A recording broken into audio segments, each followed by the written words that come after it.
Okay. Thank you, and welcome to our infrastructure meeting this afternoon, everybody. Also to Kristen, who has stepped up to the position of interim GM, and thank you for your attendance. Thank you for each one of you. So this meeting will be audio recorded, and those in attendance should refrain from making any defamatory statements. There are to be no other recordings of this meeting without the prior authorisation of the committee. Call for any apologies?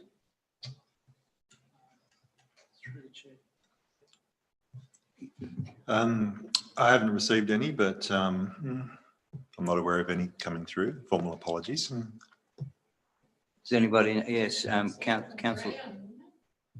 Councillor Burns. Yeah, all right. Well, there being no registered apologies, we'll move on. Any declarations of interest? Yes, Mr Chair, I've received one from Councillor Abbott. It's in relation to item ISC 11.5, Village Reticulation in Marundai monthly reports. The interest is non-pecuniary, non-significant, and the nature of the interest is that the councillor is a Murundi resident and landholder. Okay, thank you for that. We move on to the business items. Page 1, ISC 11.1, the Works Program Infrastructure, Water and Sewer. Philip, you have the floor. Thanks, Mr Chair. Okay, so works this month. The Scone Aberdeen Marundai Water Supply Treatment Improvement Pathway, so all the various bits and pieces we're doing to address the water supply issues that we're having. The IWCM, so we're still teasing out the details of that with Public Works and with Department Planning, Industry and Environment with DPI. So PWA have got the IWCM proposal, and DPI who we're liaising with in regards to a funding deed to assist us to pay for that. So at the moment, the total scope of what we want to deliver via that process is about $390,000 worth of work. And that's work that'll take place over probably 12 months or more. So there's quite a lot in it. Of that, how it will likely turn out when we get a funding deed will be a council contribution about 180,000, and a DPI will contribute 210,000 via Safe and Secure. That's estimated, not confirmed. In addition to the core IWCM scope, so the works that are required to meet best practice, we're also going to take additional items such as groundwater assessment in Maryborough, Aberdeen, and we're also including Scone in that. We want to assess the existing Scone bores to see whether it's viable to do further investment there for drought contingency. Scone STP augmentation review, which is something we need to do following our funding application for that upgrade that was knocked back. So we need to refine that project. I'll refine the scope to deliver that. Thank you. Assessment of sewering unserviced villages, water cycle analysis and projections, and our 30-year asset renewal plan. Philip, could I just ask a question? I just noticed that in a lot of the dams in the paddocks around that, there's such a lot of algae that's on that now. Has there been any assessment and reason why is it just a seasonal thing? Because I can recall that happening a number of years after a drought before, probably a few years ago, and the same thing happened.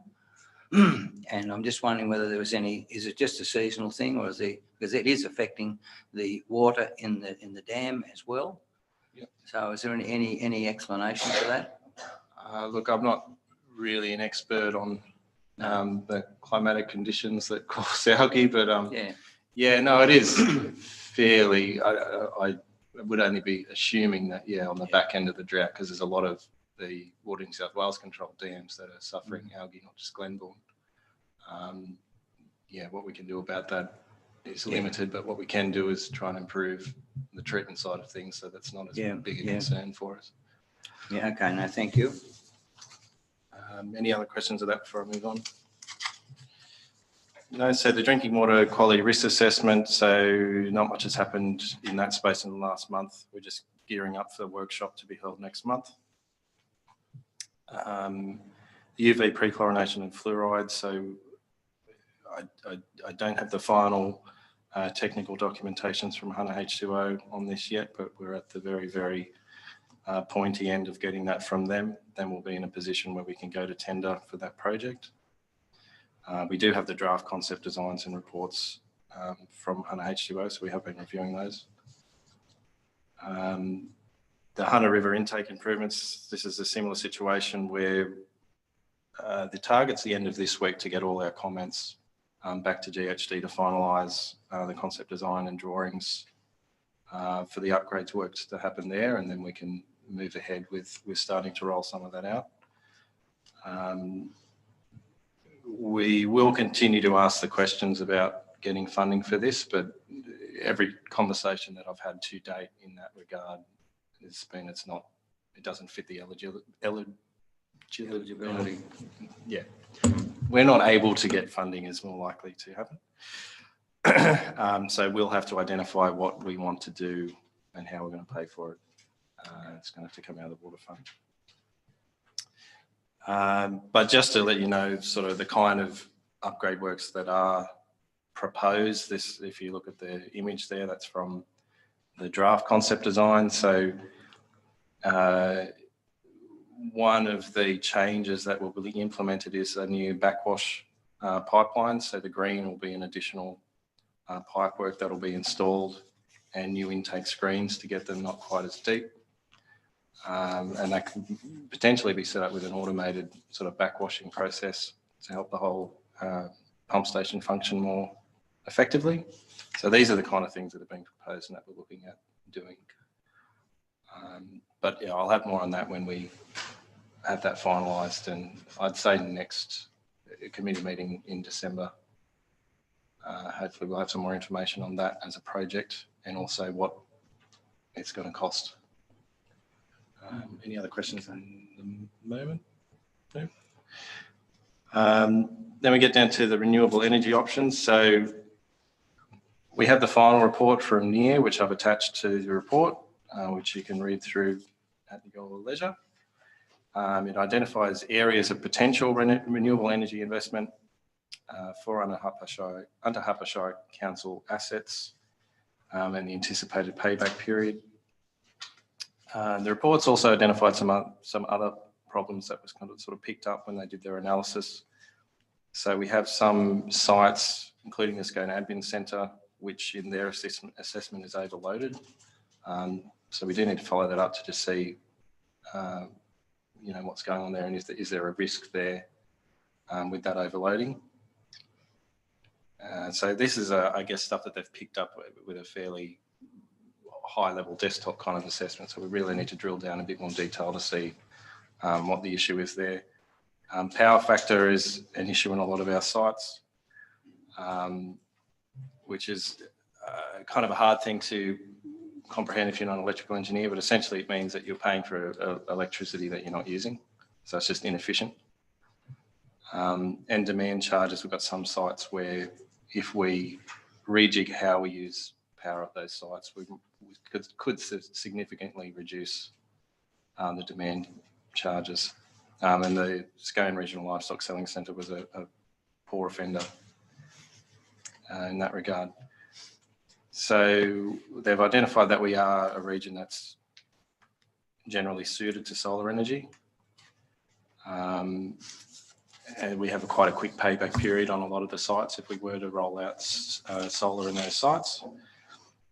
Unfortunately, there was no feasible way to make biogas, wind or ground source heat pumps to work in our area, but there are a few potential options for hydropower, which we'll also explore further. And then the report is attached to that. So any questions on that? Through you, Mr. Chair, yes, the report is really interesting. Thank you very much. And so essentially, solar PV has won the race here. But will we consider wind though? Because wind is still an alternative as well as pumped hydro? We'll consider hydro because their assessment identified 2 sites in particular where that could work for us.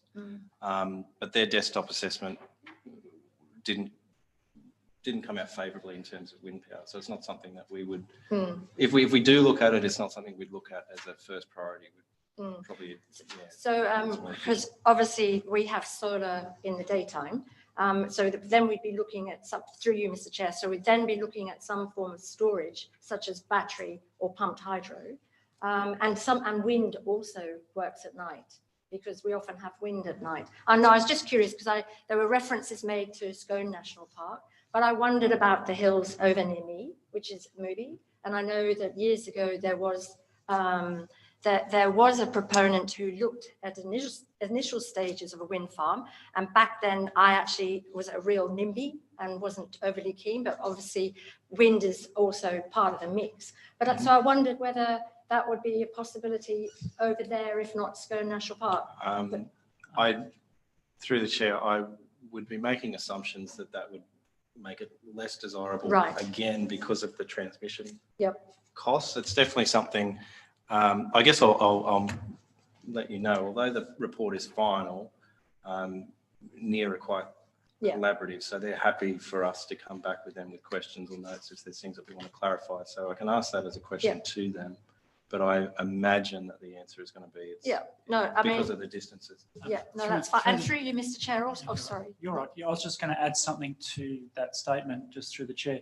This report targeted our sites. Yes. It wasn't targeting a overall holistic view, although it came back talking about White Park and the Scone Regional Selling Ring as an area that you could potentially harvest power and then distribute it.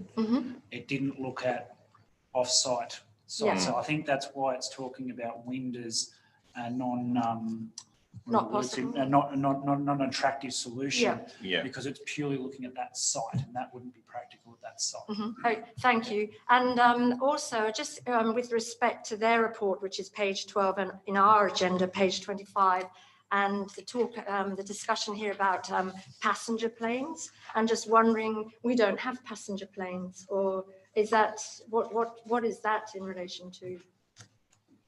There was just some comment.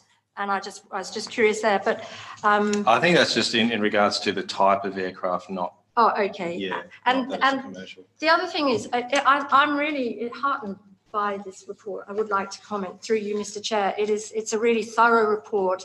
I'm very excited that we do have a lot of roof space too, because clearly the Sale Yards and White Park and Campbell's Corner at some stage, there's a lot of room for PV, which is very exciting. And then obviously it's just how we then crack the night time when we don't have solar, so that's clearly storage. But yes, thank you. I really enjoyed reading the report. No, it is the outcome. I think is good. It gives us a good direction, a launching off point. They have looked at battery in addition to solar, and it looks like economically it's better to not have them battery right now. Yeah, right. But whether that's I imagine the way technology moves, it could be the case that we put solar in first and then add on battery later. And just through you, Mr. Chair, would we, given that we have a lot of roof space that is council owned, would we down the track even think about having our own power station like we once did? The abattoir used to be Scone Power Station, and I know that there are cities and towns around the world, and Germany comes to mind, where communities are going back to their own power. I know that's down the track, but I really enjoyed reading this report. Thank you very much. Thank you. But that's just something out there in the mix. Through you, Mr. Chair. I think it's very bold and ambitious, and I don't think we're quite there yet. But I think it's very interesting.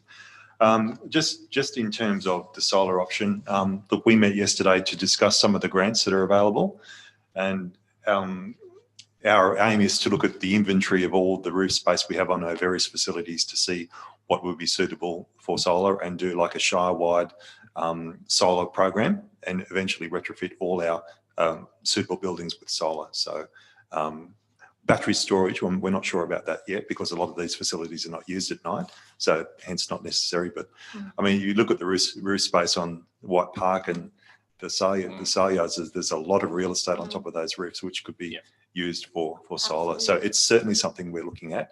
Every facility where it's viable, we will certainly be looking at that. Yeah, no, it's great. And I just wonder, with respect to the Sustainability Committee and the fact that there's been an audit done of council's emissions through Ironbark Sustainability, is there sort of is there communication between the two committees? So like the next time the Sustainability Committee meets, we could know what was happening. In fact, the committee would be interested to read this. Through the chair, I have been liaising quite a bit with Paul Jakes, with Sustainability Manager. Not sure about how the overlap between. Yeah, I've been speaking to Paul this week about this very thing, and he's very much aware of this report. And I think the Sustainability Committee is the appropriate vehicle to progress this more widely across council. Yeah, lovely. Thank you very much. Thank you, Mr. Chair. Thank you. Through the chair, if there's no comments on the activities update attachment, no, I think we're right. We can move over to this page. You're on page 7, is that right? 7, yes. 7, yes. 7 to 11. I'll be watching with bated breath regarding point 11. The outcome of detailed design tend to be taken at the November council meeting. So hopefully that's going to be a positive report on the cashless sewerage. Yep. I got. Yes. Anything on page 7? If not, we'll turn over to page 8.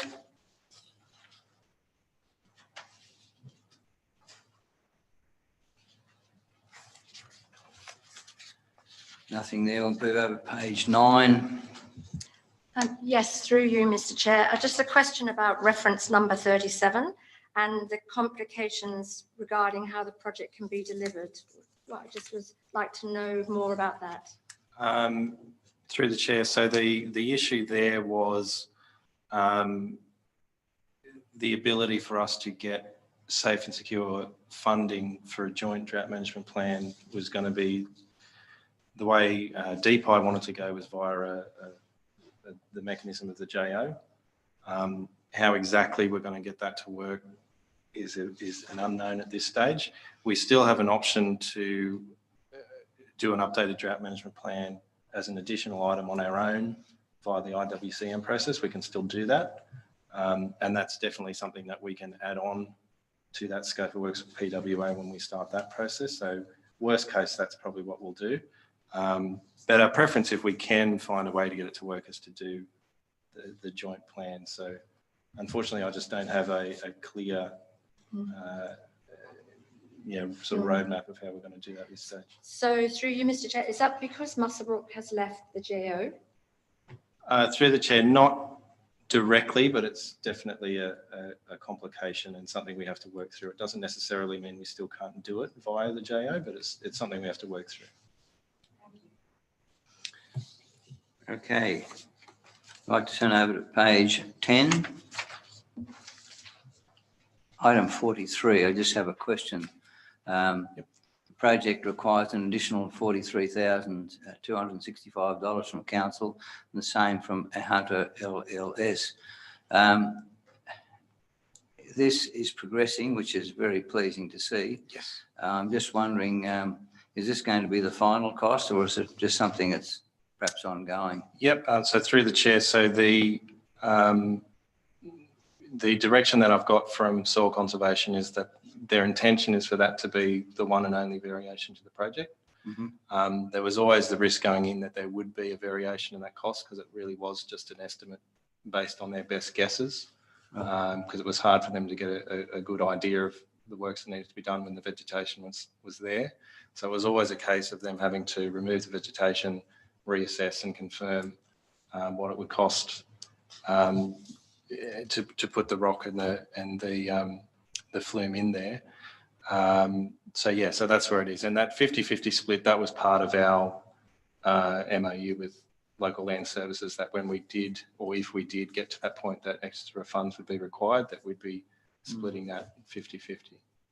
It's fairly, yeah, it's 86, nearly $87,000 extra, which is a fair bit of money. especially- Yeah, there's a lot of rock that they're putting down there. It's quite a significant structure. Oh, I see. The feedback that we've also got now that the vegetation's removed, I guess the bright side, the indication to us has been that it was essential. It really did need to occur. It was going to keep getting worse. So it's definitely works that it's worthwhile doing. But yeah, the cost it's significant earthworks that they're doing down there. All right, thank you.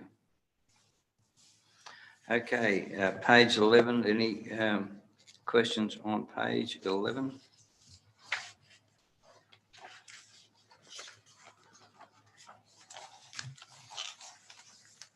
There being no questions then, I'll ask for a mover and seconder, please.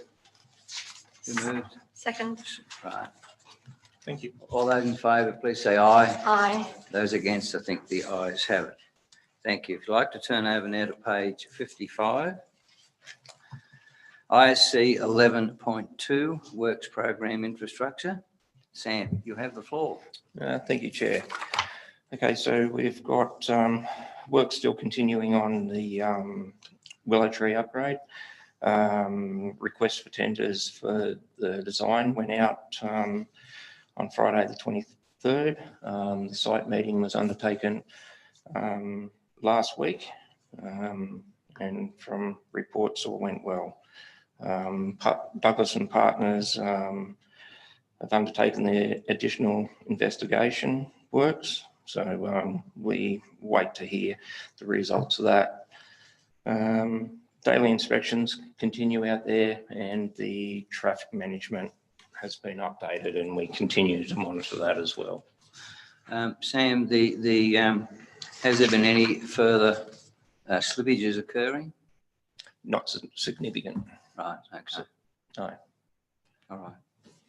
Thank you. I'm just wondering whether we could perhaps get a communication press release out to say just where we are up to that, so that the public could know what is going on. Is that possible?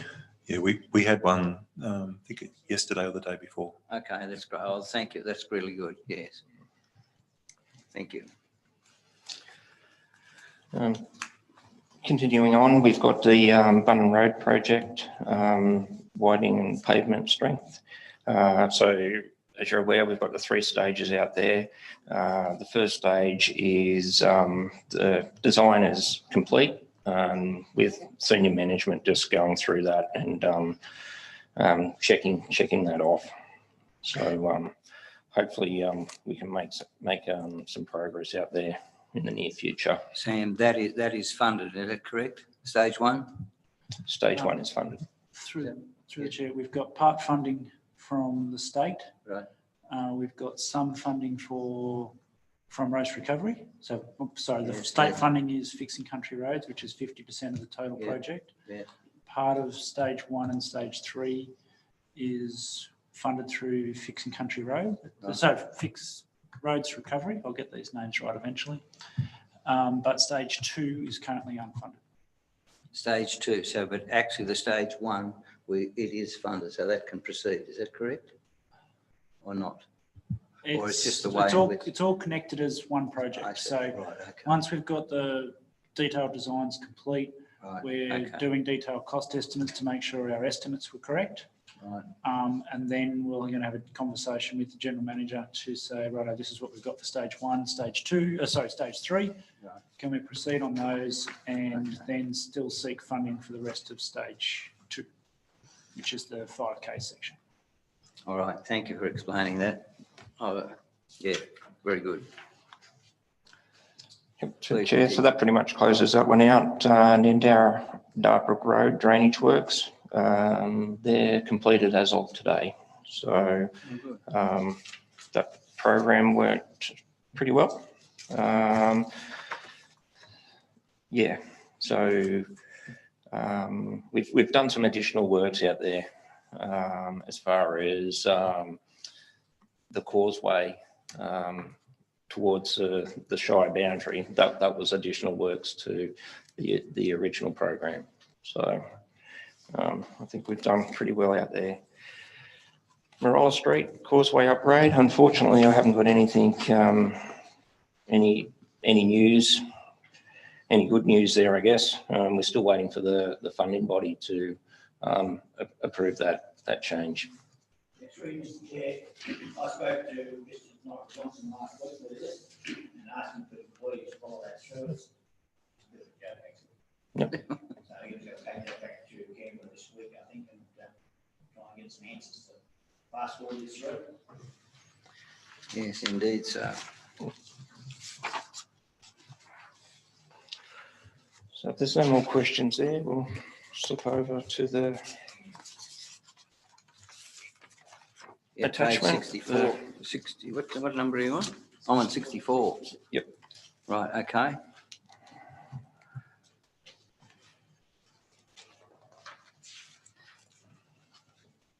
Sam, the skatepark upgrade has been very well received. I might, for the information of councillors, and I might add that the lawn is growing considerably around the edges of the new what's it called, little bowl there, and it's just been flagged as one of the best that kids have been on, and they come up from Newcastle and surrounding areas, and they reckon that's the best one that they've been on. So it's been really a great initiative.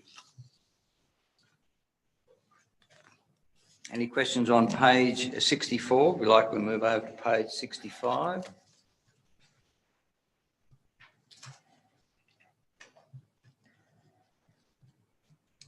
No questions there.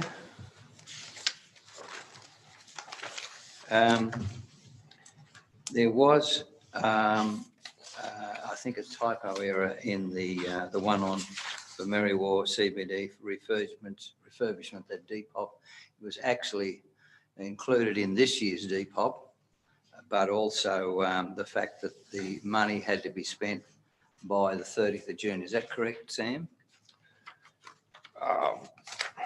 Nick, you might be able to correct me. I think we've got 2 years to, Yeah, okay. So, 2 years to spend that money. We've got, it's in this year's Depop, as Right. if we're going to do the whole project this year. Yep. But the funding agreement's actually 3 years. So we've So got. that's where the difference came in, yes. It wasn't, it was brought to my attention and I said, well, as far as I know, it's going to go ahead. Yes. But it was just a matter of maybe we should perhaps correct that and put not a press, well, it could be a press release action, which would be very good. At least correct it anyway. Yeah, okay. Yeah, we can have a look at that. That's fine. Please, we can do that. All right. Page 66. Yes, through you, Mr. Chair. I have had an email from a member of the Marundai community asking about Murrayvale and the recent roadworks that council have done there, and that there's an opinion that they haven't been done very well, and they've left the entrance to Murrayvale dangerous and inaccessible. So I just wondered if, I know that's not actually on there, but construction works is, so I just thought I'd raise that with you. Okay. Do you have any comment on that, Nick? Yeah, Take it I'll on knock notice. up to Sam. Yep. Thank you. Yeah, take it on notice. I'm not aware of any Well, issues. short answer is we'll inspect it, and Okay. if it's not up to the standard, then we'll Thank you. get it readdressed. That's fine. And through you, Mr. Chair, I've received photos as well. Will I send them through to you both? Okay, thank you very much. Okay, page 66. Do we have any further questions or comments? There being no questions, further comments, I ask for a mover and a seconder, please. All those in favour, please say aye. Those against, I think the ayes have it. I'd like to turn over to page 67, ISC 11.3. Special projects update. Alan, you have the floor. Thank you. Thanks, Mr. Chairman. Scone CBD project and 133 Kelly Street. There's been a decision made that they'll be reported directly to council, so there's a full report going on those items. Armadale Brook Bridge is going up very quickly. It's all starting to happen and will be finished in the record time. That's generally prefabricated bridge. Most of it's fabricated down in Rutherford. That's right. And yeah, not a lot of concrete trucks going out to our site. Cameron's Bridge, ongoing negotiations with landowner still happening. So not a lot there. How can we fast forward this, Al? I mean, those people going through that crossing now for so long. Yeah, how can we fast forward this? I mean, this has been going on for so long. Those going through that crossing is definitely an inconvenience to them. So we've got to go on and make a decision on this land. Are we going to do it or not? I'd like to see we work very hard to get this solved. Through the chair, I can add to that. We had a meeting this morning with General Manager, basically with a couple of steps forward. There's going to be some more discussion with the property owner. Then we'll take a report to council and get council to make some options to accelerate it. Through Mr. Chair, which council meeting? Probably the earliest one will be the December council meeting. Moving on to Marundai Liverpool Lodge independent living units, placement of the 2 burnt out units. It's out to tender at the moment. The budget is $250,000, which is the insurance cover. To get the approvals for that, we've had to marginally increase the size of one of the units to meet the disability access code. And we've also had to do some additional works to meet the BASIC's requirements. For example, these units will have solar panels on them, which is a good outcome, but it's an additional cost. So that budget's under pressure. I've talked to our finance manager and we have some restricted assets. But yeah, it'll be very interesting to see how the tenders come in. But I think there's going to be a challenge for that budget. It's currently out to tender, closes early December. A bit of luck, we might get it to the December council meeting. Thank you. And that's it. Thank you. I have Oh, sorry, just one thing. The airport was in this report previously, but similar to Scone CBD, we've been asked to take it out and report it individually. There's lots of work going on at the airport currently. Okay, thank you. Through you, Mr. Chair, with respect to the Liverpool Lodge, are there residents in units 1 and 2? There's 8 units in total, so units 1, 2, 5, 6, 6. So so are there residents, through you, Mr. Chair, in The neighbouring units all have residents. So the burnt out units have remained, that the charred remains are still there, are they? Right. So how has that been? How do we know how the residents are, having lived along on a burnt building site for a while? Well, there's a few things there. We've got quotations to do that work, and now we have that's going to get demolished as part of these works. We've had it tested for hazardous materials. It's come up clear for asbestos. We thought it's highly likely there would be asbestos, but they've done all the tests and it must have been built just after the point in time when asbestos was no longer used in buildings. So that's good. And the site is all fenced off. Does it look very nice? No, it doesn't, but it is safe and secure. And through you, Mr. Chair, is it possible to fast track this any more than we had anymore, just because it has taken a long time to rebuild these units? We've got the consent and we're straight out to tender for it. So I don't believe there's any realistic way to make it happen any quicker. And through you, Mr. Chair, with respect to Scone CBD revitalisation and Scone Airport, is this committee not receiving information on them anymore? Is that what I'm understanding? Scone Airport's going to the... Scone Airport will be going to the corporate services because the airport actually comes under the corporate services division. And the CBD, because it reports to a committee, those minutes are being reported directly to council. So just to clarify, they won't ever be coming back to Well, this committee. That's been the instruction. Yeah. Thank you. Again, that's all. Thank you. Right, thank you for those comments. Any further comments or questions? I'll call for a mover and a seconder, please. I'll say move from the chair. Councillor Driscoll, thank you. All those in favour, please say aye. Those against, I think the ayes have it.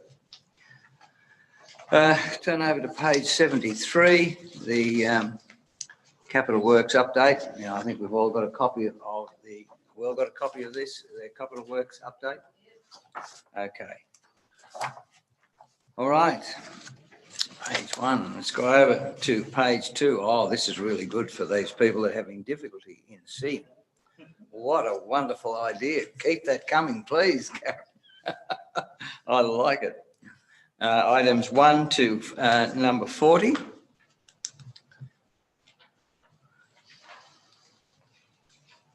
Also apologise for the lateness of this coming out. As Nick explained earlier, that was a technical fault that prevented it from happening earlier, but it was, anyway, it's been overcome. An abbreviated version, I think. Is that right? Or is this the full version? Through the chair, the modification is the phasing for each month of the works is not presented. I like the size of font. It's very good. Anyway, any questions or comment on page 2? I'd like to turn over to page 3, line item 41 to 81.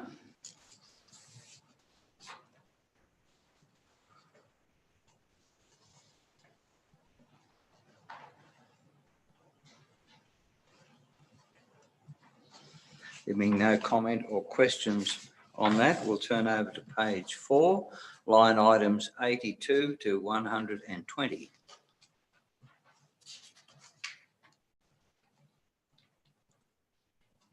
Line item 96, town Christmas lights.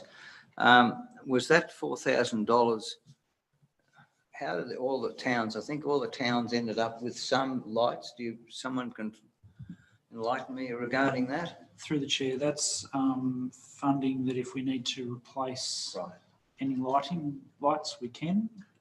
Also note that the Christmas tree in 97, we've ordered the Christmas tree and it's arrived for Aberdeen. So we now own 4 Christmas trees. That's the last one. That's the last one. Well, that's really good. Well, if there's any acceptance has been at Merriwa, I can assure you it'll be very well accepted. Okay, turn over to page 5. Line items 121 to 162.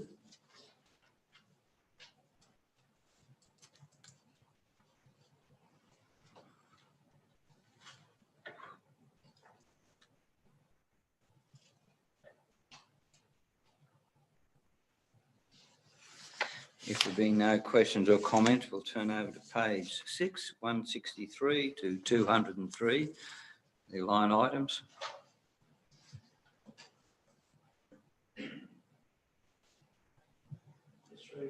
Through Mr. Chair, Nick, 189, Murundi Flat shade sails.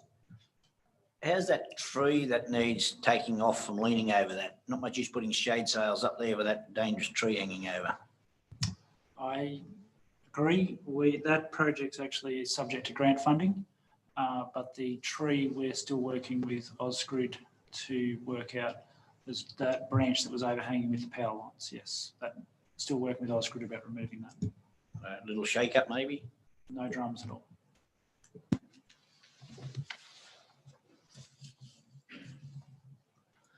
Okay, we've turned over to page 7, 204 to 238, line items.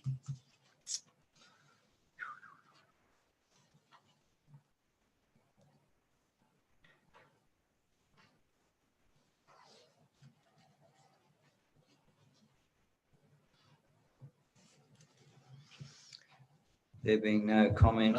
Just Mr. Yes, there is. Mr. Chair, just 233, just as not the pool pump, it's just the pool overall.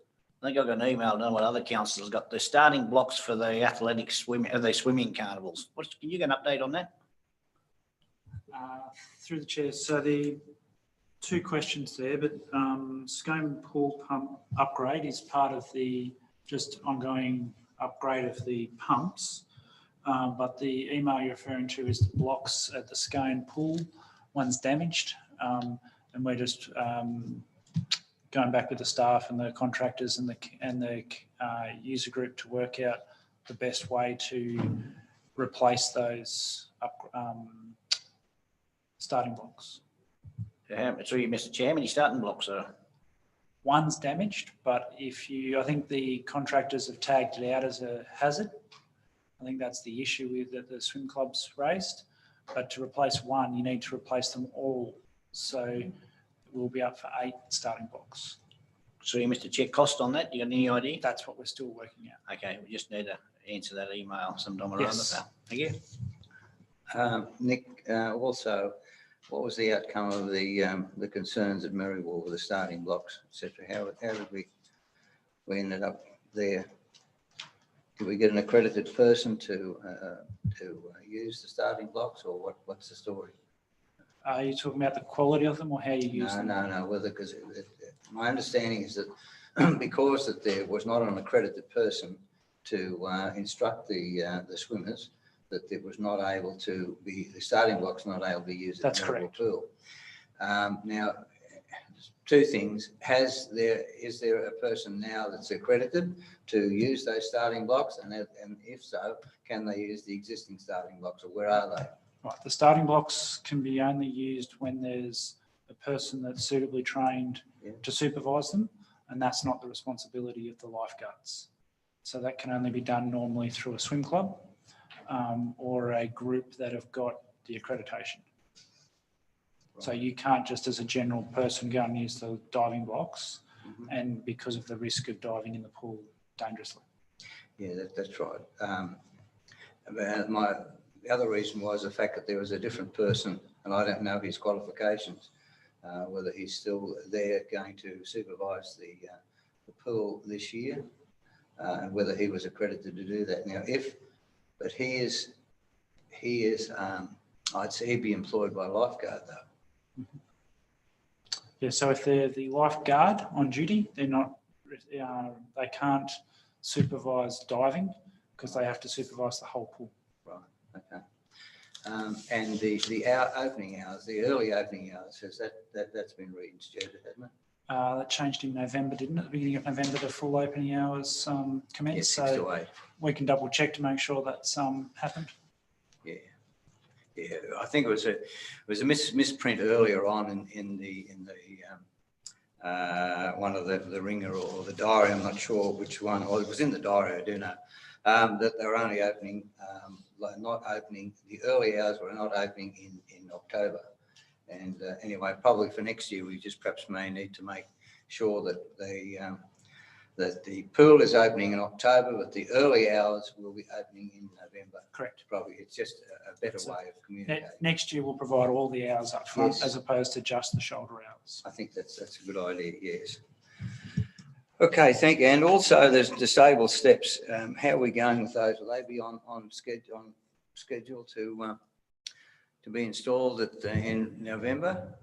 So the disabled steps here, Disabled steps, yeah, I think there's some for Scone, through the some for chair, Merriwell. they were both received before the pool's open. So they're there for the pools to use if they choose to. So you can pull them in and out. So there's a pair, there's a sets at Merriwell now. Yes. Okay, thank you. Okay, let's turn over to page 8, line item 239 to 277.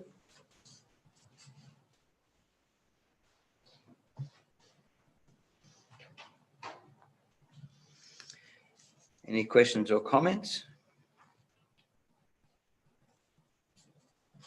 Let's turn over to page 9, line items 278 to 315.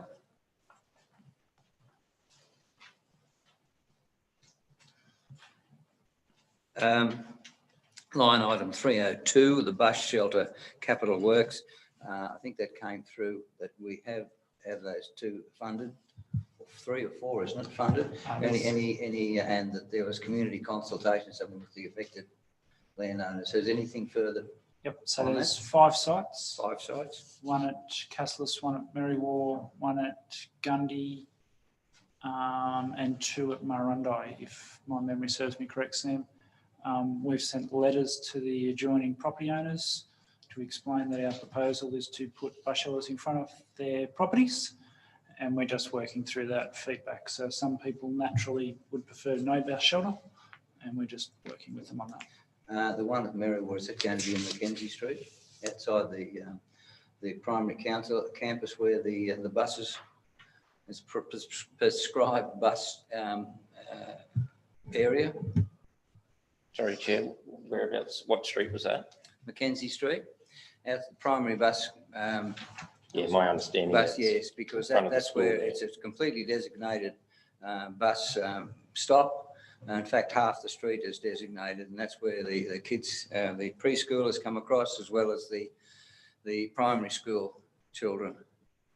Yeah, I believe that's the location for the Merriwar one. Yeah, okay. And also can then the buses that are out of town, can they pull up there instead of down in Bow Street? Which we've had that complaint.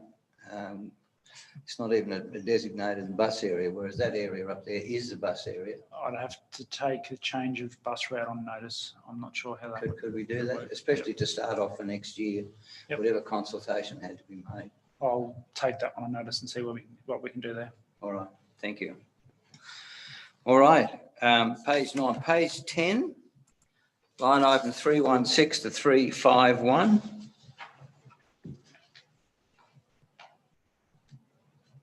Um, 351, actually, they replaced the high tower tank and platform. What was that? Could someone enlighten me on that? So that's the high zone steel reservoir in Aberdeen, essentially the replacement of that. That's a tender which we hope to put together. That's a town supply. Yes. Yes. Correct. Okay, no, that's good. Thank you. Okay, we'll turn over to page 11, line items 352 to 391.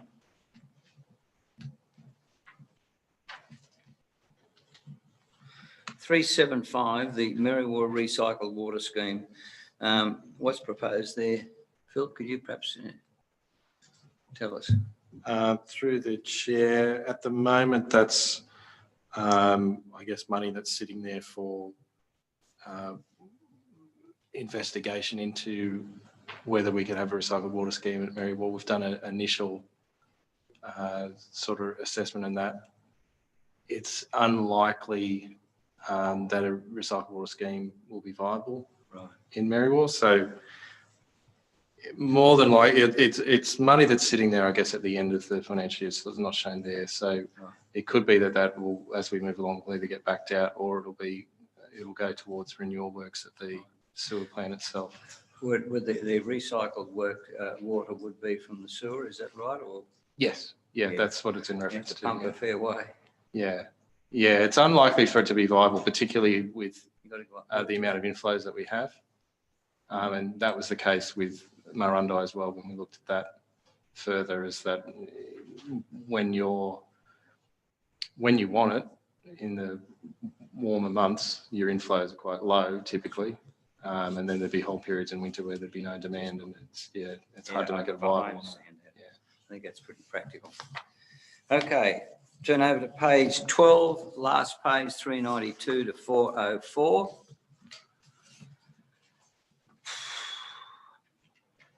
Do we have any questions or comments? If not, I'll ask for a mover and a seconder, please. I'll second it then. All those in favour, please say aye. Those against, I think the ayes have it. Thank you. I'd like to turn over to page 79. Village Reticulation and Murundi Reservoir Monthly Report. Chris Agosto, I don't see Chris here, but Nicholas, would you have the floor? Thank you. Thank you, Mr. Chairman. So this is obviously 2 projects. The village reticulation, as we know, we resolved last month to look looked at some different design scenarios. So our team's gone back to our designers to look at that and should have some sort of results for us early in the calendar year next year, so January, February. More excitingly, the Marundai Reservoir, we're actually commenced some site works this week in just identifying all the services on the site, and demolition's going to start this month of the old reservoir and works moving on. So it's a pretty exciting time at that space to try and get this new reservoir up and going. So that's the key achievement at the moment. There's not really much else to report. It's actually ticking along all right from a project perspective. So if anyone's got any questions about the project, I'm happy to answer it. Nick, that's a good report. Short, that's what we want. It's short, but it's positive. Things are going. So that's all great. All right. Look, a mover and a seconder, please. We don't have any further comments or questions. Mover and a seconder, please, for ISC 11.5. Move. All those in favour, please say aye. Those against, I think the ayes have it. Thank you. If you'd like to turn over to page 84, ISC 11.6, Murundi Brook Road Project Plan. Sam Wooden, you have the floor. Thank you, Chair. So this is a bit of an update on where the project's at and where we're heading with it. So there's obviously the bit of a table there with some time frames on it, highlighting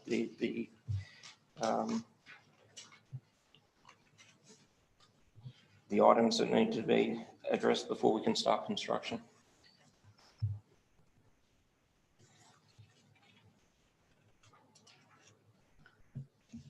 Sam, we do have that funded, I think. Yes. Yeah, which is good. We just got to, when's the, is it scoped? Partly. So that's what we're working through currently. We've got the geotech investigation, the environmental investigation.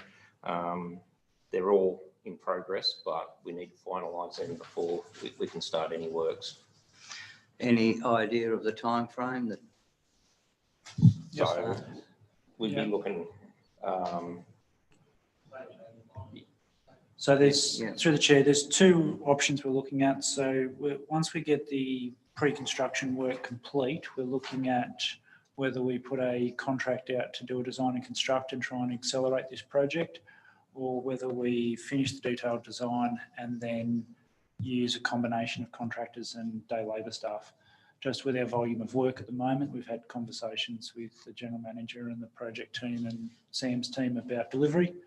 And this may end up being one of those projects that we try to accelerate and get a design and construct tender early in the calendar year next year. So, yeah, with getting the contract work, getting it out contract because of the workload. I agree with what council's trying to do.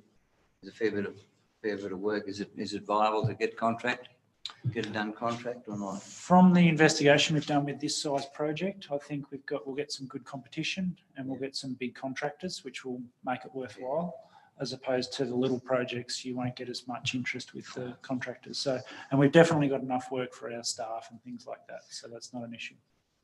Yeah, I'd be, well, excuse me, as a personal view, I would think that we should try and consider getting it done with a contract because of what you said, the volume of work and the size of it. So to just get it done. Any other further questions or comments? Yes, I'd just like to say I object to another road being built like this, and that I wonder if we shouldn't just finish off Merriwar and Willow Tree before we commence another expensive road project. And do we really need to upgrade this road to this capacity? So those are my comments. Thank you. Thank Through you, you. Mr. Chair. The Mayor. Oh, look, I think the powers that be have certainly given us that grant towards that Pacific Road with no doubt the intentions of going over to the coast. I wouldn't like to go up Murundi Brook until a couple of particular people up there have been complaining about dust in the houses for many years, which I think we've all had emails, and look, I think this is a great project, and on the Barrington Tops is a beautiful spot, and there's still plenty of places up there to ride push bikes, go walking, do forward driving, apart from just the main road. So through you, Mr. Chair, we can do this already. We can go up to the Barrington Tops, and we have been for years. My concern is, yet again, council is looking at more road projects, and we still haven't done our affordable housing scheme feasibility study. And we never seem to be able to get money for those sorts of projects. The Liverpool Lodge units in Marundai have taken so long, and yet here we are with a new road project on the table, and we've still got other roads to finish. I am very troubled by this. Thank you for those comments. Am I correct that this was a particular grant that was given? Can you... Through the chair, the funding stream, there's fixing local roads, which is 4.9 million from the state. Roads recovery, which is a federal grant, which is $500,000, and council's contribution is $200,000 to the project. Right. Thank you, Mr. Chair, for pointing that out. I can see them here on page 84. But again, my concern is that there is never any money from government for affordable housing scheme. I understand council can't do it by itself, but why don't we have a fixing housing scheme like this fixing local road scheme and a road? Why don't we have housing to recovery? I mean, we should, this is appalling. We have homeless people here in our very shire. There are homeless people across Australia, and we continue building more roads. I think there should be a no more road moratorium for the moment while we fix up houses. Mr. Mayor? Yeah, through you, Mr. Chair. I certainly do not agree. I was at the sales again this morning, and 4 people from rural roads are absolutely screwing my ear about the access. They pay big rates, the rural, and the roads are just not up to satisfactory condition. Moonam Brook Road at the moment is disgraceful. And as far as I'm concerned, the sooner it's sealed, our budget will be a lot better off. We might be able to spend some money on other things. Thank you. Yes, I'd like to make a comment there too. In the fact that that's one of the things that I am continuously spoken about is the state of the rural roads that have in the western area. I think we need to keep in mind too that unless people can get out from their places of their home out in the houses and conduct their business, which means sometimes taking their livestock or taking their grain or something out, then that cuts those particular people off from any of the facilities that are in towns. And I believe that the housing side is really a state government. And I think that if council this is a personal view, takes on this as something that we have to fund, we just haven't got the funds to fund it now. I think we need to keep that in mind. Can I just say something when you finish? Yes. Yes, Councillor. Rightio, I'm going crook on the government too. We've got 2 rented houses in Aberdeen and neither of them are hardly paying their rent. I'll be trying to get one out next week. And she's got the idea that it's not a charity when she's not paying her rent. So don't tell me all these bloody ones that are out, homeless ones are not like that too. Okay, thank you for your comment. All right. Well, now with the any further comment or questions on ISC 11.6? Could I have a mover and a seconder, please? Second it. All those in favour, please say aye. Oh, Those against? me, no. To note, please, that Councillor Rabbit voted against it, please.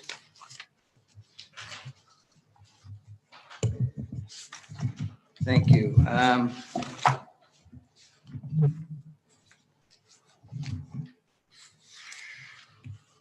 ISC 11.7, page 90. Answers to councillors' questions. Have all councillors read through those and are happy with the answers? I'd like to make a comment in relation to the answers to me. I'm sorry, I didn't catch the one. I would like to make a comment with respect to the answers to me, if that's okay. So Yeah. I'd just like to say last month, I was told that with the demolition of the aero terminal, the air terminal, that it was a council resolution. So I have asked for that document, but I haven't received anything yet. So I look forward to receiving that to when we resolve to demolish the building. And then with respect to the answer that the lease with the Aero Club was entered into in November 2019, is that when the rent started? Okay, thank you. Jim can answer that. Yeah, the rent would have started when the lease was signed. So just to clarify, the rent was started before the terminal was demolished, because the terminal was demolished around the 18th of December, and that's approximate. I know it was after the council meeting, which was on the 16th of December, because I know I started receiving calls and photographs of the air terminal being demolished. So were we paying rent before we demolished the terminal? I'll take that on notice. Thank you. Yep, take that on notice. I'm not sure when the first payment was made, but it certainly wouldn't have been before the lease was signed. So sometime shortly after that, but I'll take that on notice.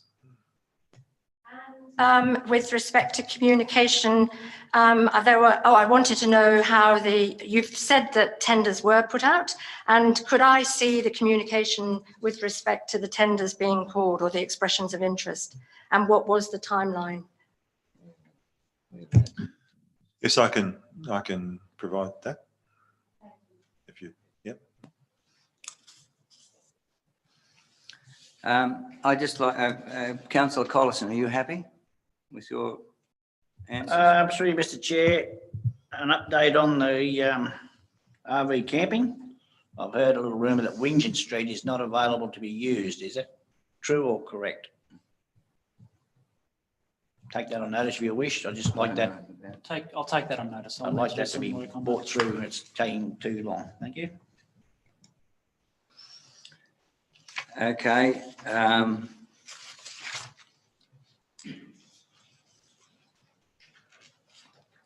Any further comments on that part on ISC 11.7?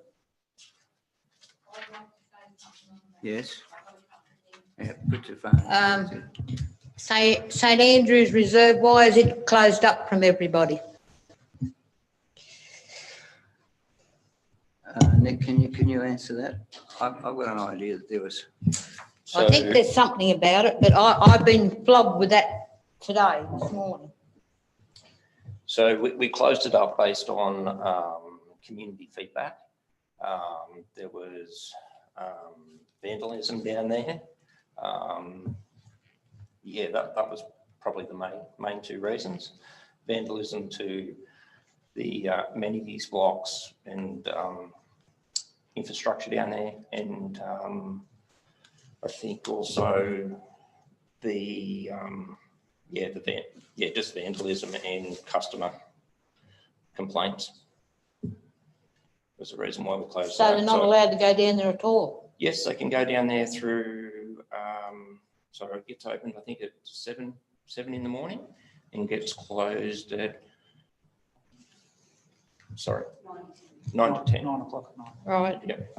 And also another thing down there, you've put sand in on one of the arenas, for the little arenas.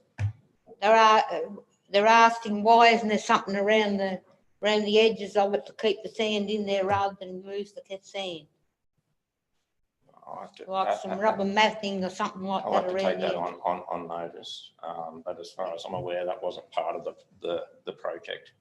Yeah, well, what they're afraid of is the sand's going to do its way out and it'll cost you more for sand. You're better off putting something around the edges of it so it keeps it in there. So through the chair, I can add to that. So step one, St Andrews and Jefferson Park have been locked at night, or part of Jefferson Park. It's not even the whole of it.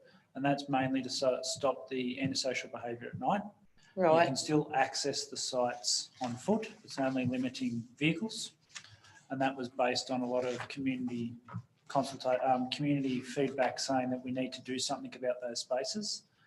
The sand itself, we worked with those user groups, came up with a scope of works which was just the sand. I think personally there's too much sand in there at the moment, but they're still working out how thick they need the sand and how they're going to use it. But we discussed with the user groups putting rubber belting around the whole thing. Well, that's what they suggested. And that wasn't part of the scope of works at the time. So we deemed it Right. not required at the time. It's something that we can do as a future project if the user groups need it. But I'd just be interested afterwards if we can talk about who you're talking to so we can go back and just get some more information, because we've done a lot of work with those user groups. There's 3 key user groups down there. And I'd hate to go off on a tangent from what the actual users want. Yeah, well, I just asked about going around the edges because of you having to replace the sand again. Yep, understand. That's what the answer was. That was all about. I understand the question. I just want to make sure we get the engagement with the user groups, because we've spent a lot of time with them to get where we are. So. And another thing down there is Hang on. Probably these questions are for new councillor questions, not relating to the IC 11.7. So can we just hold? I want you to ask your question, but that will be after this. We need to move and second. right. Okay. Yeah, see what I mean? Yeah. I didn't realise it was going to go on like that. So look, the ISC 11.7, we need just to move and second the council, the committee receive and note the report. Moved. Second. All those in favour, please say aye. Aye. Those against, I think the ayes have it. Now we're up to councillor questions. Look, before we start, I'd just like to clarify something.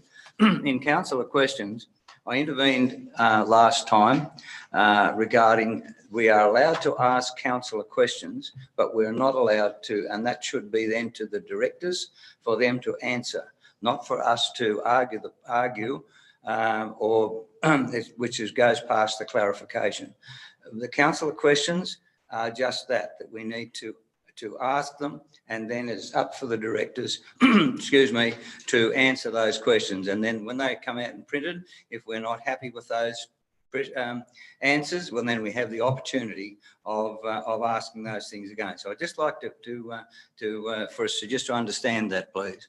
I was concerned that, I don't believe I know it's not not correct for individuals, directors that to be identified in this committee. That should be done through a proper council process and also through the general manager. So I just like us to be mindful that when we're actually asking questions. Okay, councillor questions. Councillor Driscoll, you can continue. Just one more.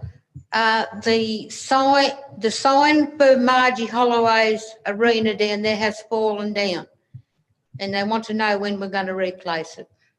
No dramas. We can action that one. Thank you. Thank you. Councillor Yes, Collison. Mr. Chair. Nick, drainage on Toomala and Barrington Tops Road. The truck broke down 2 months ago. They got it fixed yet? Culvert cleaning? So no, they haven't actually repaired the truck, but we are working on getting a crew back up there. Thank you. And the other one, Nick, I know the grading crews are not over busy at the moment. Can we start doing a few of the potholes around some of these bad roads? Like I was talking to Moon Brook a while ago. We're not going to be able to get up and grade them. We're going to have to get back up and fill the holes. So through the chair, the grading crews are active at the moment. Just when staff come available, we can do some of that hand patching type works. Councillor Abbott. Thank you. Questions? Yes, I do. Could I please have a report on why the Scone Airport and the Scone CBD have been ring-fenced from this committee, please? And could I also ask, is it likely that the library, Campbell's Corner, will be ring-fenced from this committee as well? I mean, to the library, or will it stay here? That's my first question. I can answer the airport. The charter of the Corporate Services Committee specifies that the business of corporate services is to be considered in that committee, and the airport comes under the business service section of council, which is part of the corporate services. So the the reports that were previously coming here will be going to the Corporate Services Committee. So is it correct that we won't be able to ask about the airport anymore in the Infrastructure Committee? That's correct. Yep. And the Scone CBD Committee as well? No, that's going straight to council. So Yeah, Nick, you can. I can elaborate on the CBD one. So the previous general manager, so Glenn, when he was here, he felt that it was more appropriate for that report to go straight to council because there was a CBD committee that went straight to council, and he felt having both two different committees reporting back up, he felt that it was easier to go straight to council. Christian and I have talked about that yesterday in a meeting about the way Christian would like to do it. And if the committee wants us to do it, I don't know whether we could reconsider bringing the CBD report through this committee and then to council. We'll just have to make sure that we don't end up overlapping resolutions. That's the only issue we'll just have to manage. So then, further then, what about the Library Committee? Is it because it's a similar committee to the Scone CBD Committee?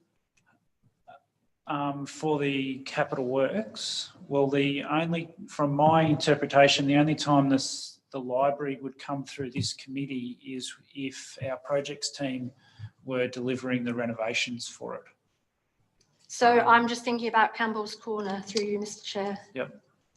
So look, I think it's a conversation I'll just talk about it afterwards about how you feel it should work and shouldn't work. And I can bring some more information back to the next meeting if that helps. The objective was to try and make it easier for the councillors to get all the information instead of having three different elements the information was coming to. But basically we're here to make it work for everyone. So if we need to readjust it, I have no dramas readjusting it. So through you, Mr. Chair, with special projects, that will still come to infrastructure, or is that all being just the roads and bridges? All of special projects has an item in the agenda for their projects. When there's a big project like the CBD or the pipeline to Marundai, the airport, we've pulled them out of their report and made them a standalone report to try and give the councillors more information. And that's why they have separate reports. The difference now is that now corporate services have their own full agenda committee. We felt that moving the airport into that committee was more appropriate because that's where that work takes place. That's the first one that we've really moved in there. But there is infrastructure there. So, I mean, I understand what you're saying, but I'm still surprised that that would be removed from this committee, in that it is a big, yeah. Through the chair, Yep. from my understanding and conversations that we had with Glenn when he was here, it's more about having the one source of truth when it goes to the council meeting, not so much to squash discussion or transparency or anything like that. It's issues that when you have resolutions from two different committees going up to the council meeting, that you've got that risk that it's not going to all line up. So it's just about clarifying and making that more coherent, I guess. That was his. That was his theory or his intent. That was his behind intent. it. Yes. Okay. Particularly with the.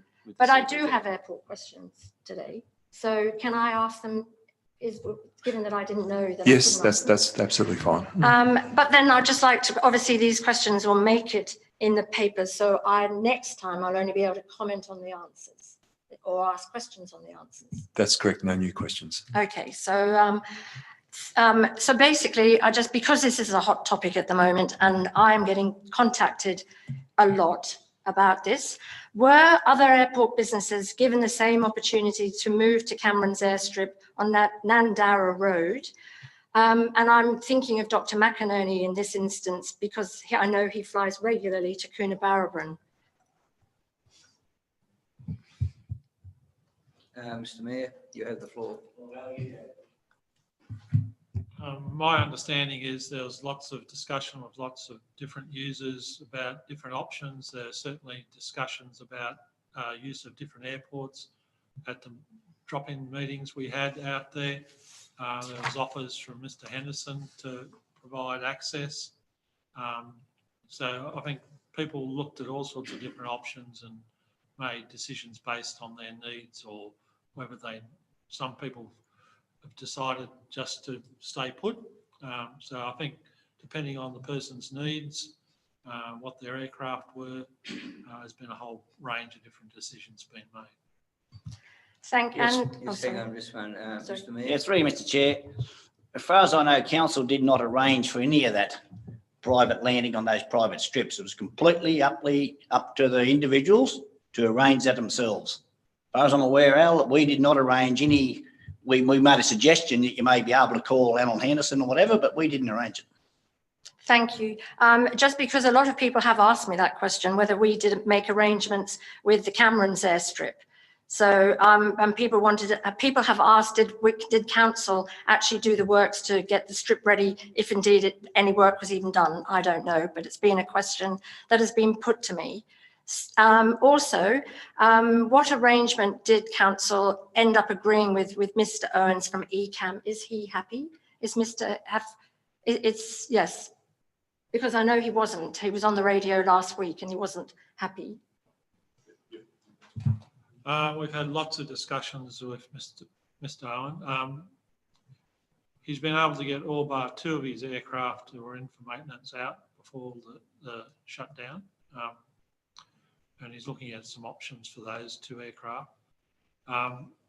In terms, he has lots of other aircraft engine coming in for repairs via road. That work still can happen. He also does a lot of testing of engines where he mounts it on a test rig and drives it out in the airport. We spoke yesterday about that, and he's going to do some of that work either Friday or Monday. So is it ideal for Mr. Owen's business? No, it's not. It is an inconvenience, but certainly there's been lots of discussion about possible ways. There are lots of constraints on his business with the rules he has to work under for an aircraft maintenance business too, which makes it challenging. Yeah, he had staff working overtime on the weekend to get. I think he had 4 planes last week, and they worked round the clock to get all but 2 out. So there's only of the 4, there's only 2 left. That's what I understand. Thank you. And I just would like to know, what precisely are the cost-saving measures that have been taken by Upper Hunter Shire Council to bring the overall project into budget? And is it possible to receive an updated report on that, given that there are changes? And I'll just also further to that, how does the budget now differ from the original project that was initially presented to the ratepayers? Could I have a report on that, please? Yeah, that's a very, very broad question. I can't see an issue with that coming to the Corporate Services Committee. Thank you. And basically now, what proportion of the overall budget is now going into the Aviation Museum versus the airside infrastructure compared with the original plan? So perhaps that could be in the report as well. Yeah, that's correct. It's roughly 12 for airside infrastructure and 10 for the museum. So of the 22, it's roughly 12 and 10. Thank you. And I've also been contacted with respect to the surface of the runway and discussion between spray seal and hot mix. And the question has been, what is the expected durability? And all further to that is Upper Hunter Shire Council aware that owners of small aeroplanes are now concerned about propeller damage as a result of the spray seal that's being applied? We've taken some advice from an airport pavement specialist, a company called Cayman Engineering, and they've presented a whole range of different options. The work we're currently doing to the main runway is a combination of asphalt work and a single coat seal. There are lots of airports with single coat seals. Dubbo, for example, even parts of Sydney, I've been told.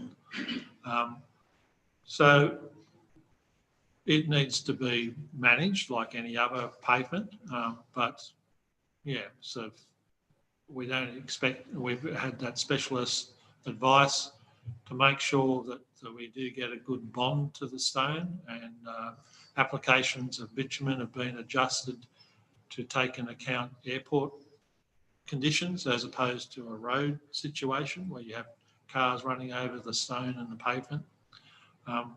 So there's been lots of work done, had good expert advice. That engineer was out on site today looking at some of the initial stabilisation work that's been done.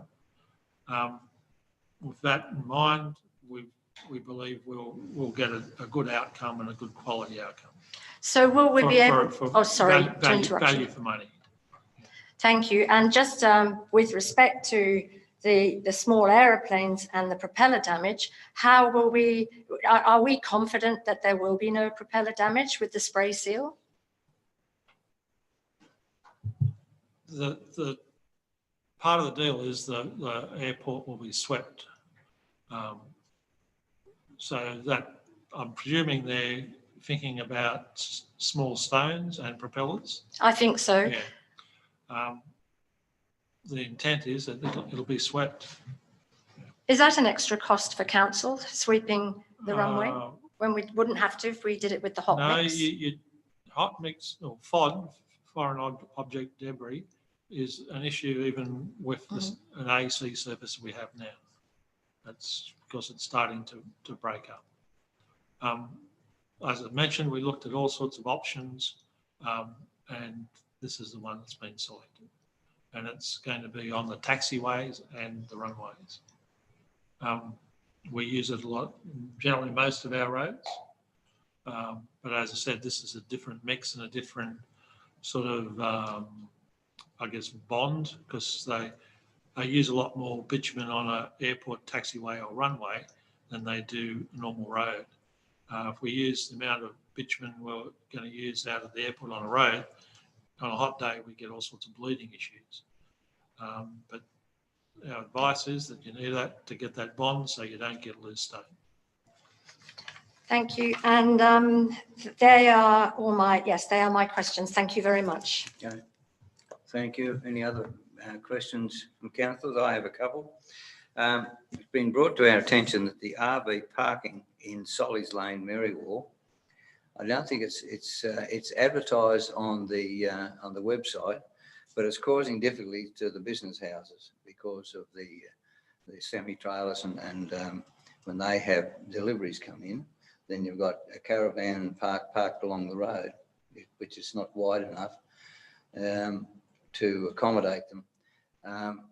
It should never be advertised as a RV parking, because on the western side there's a dip in it. There's no possible way you could get a caravan in without bottoming out. So we just the question has been put to us that a signage put there that no RV camping, no caravans in that lane. They can park in the Bow Street. They can park in Venica Street or Mackenzie Street, but in that particular lane it's just too narrow. And so could we have something investigated regarding that, please? We'll take that on notice and we'll talk to our tourism guys and see what we can sort out. Yeah, okay. Now also, I've just noticed, especially coming across this morning, that the tar sections from Merriwall to Halls Creek are breaking up quite badly. I think you probably are aware of that. And there's some sections that just need the tar truck there, but other sections are breaking up badly. Is there anything in the maintenance budget or anything that we could perhaps attend to that? It's a conversation that Sam and I had last week. We're planning a heavy patch run through there. Don't know, so basically we'll tend to anything hazardous straight away. Yes. But the program may be in January. We just got to work out the availability of our crews. Right, okay. And I think it was the Merriwall surgery, I think it was passed and was that it was going to start in November. Is any update on that? Is it still scheduled to start in November? Yeah, as far as I'm aware, I think it's starting for the next 2 weeks. That's what I've been told. Yeah, and it's going to be done by contractors. Correct. Correct. Yeah, Yeah. and it's only, I think there is only 2-3 weeks Yeah, that's turnaround right. time. Yeah. So hopefully before Christmas. All right. No, it's very good. Very pleasing, actually. All right. Look, I don't have any further questions. Thank you all for your attendance and also for your comments and questions. And I'll declare the meeting closed. Thank you.